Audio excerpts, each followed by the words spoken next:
అన్న హాయ్ అన్న. Hi bro, మీ పేరు? శ్రావణ్ తాడూరి. ఓకే బ్రో, కల్కి సినిమాది నిన్న రీసెంట్ గా గ్లిమ్స్ రిలీజ్ అయింది కదా, బుజ్జి. ఎలా అనిపించింది మీకు? బాగుంది బ్రో. బుజ్జి ఆ కారు డిజైన్ చాలా బాగుంది. అసలు యూనిక్ గా అనిపించింది. ఆ ప్రభాస్ ఎప్పుడు మాట్లాడింది 6 minutes మాట్లాడారు చూసావా? చాలా బాగుంది. నైట్ మొత్తం అదే పనిగా నాకు చాలా అంటే చాలా బాగా అనిపించింది. మెయిన్ బుజ్జి కారు బ్రో, అది చాలా బాగుంది. మ్యాక్స్ కల్కి కొట్టిద్ది, గట్టిగా కొట్టిద్ది అని నా అభిప్రాయం అంతే. బ్రో బుజ్జి వాయిస్ చూసుకోండి, కీర్తి సురేష్ గారిది కదా, ఎలా అనిపించింది మీకు? క్యూట్ గా ఉంది, బుజ్జికి సరిపడా కరెక్ట్ గా ఉంది, మంచిగా ఉంది. నాది ఫిల్మ్ ఇండస్ట్రీ బ్రో, నేను కూడా యాక్టింగ్ కోర్స్ కి వెళ్తున్నా. ఇక్కడ దగ్గరలో ఒక యాక్టింగ్ కోర్స్ ఉంది. బ్రో నెక్స్ట్ ప్రభాస్ గారు కల్కి తర్వాత ఆయన రేంజ్ ఎలా మారచ్చు అనుకోవచ్చు? ఇంకా ఇంకొద్దిగా పెరుగుద్ది బ్రో.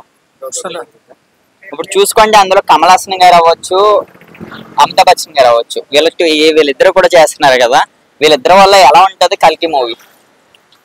అసలు చూడు బ్రో, ఊహ కూడా అందదు, ఆ రేంజ్ లో ఉంటది. నేనేదో పెద్ద చెప్తున్నాను కాదు, బాగుంటది మంచిగా, అసలు బాగుంటది. టాప్ లెవెల్లో ఉంటది bro. Okay bro, thank you.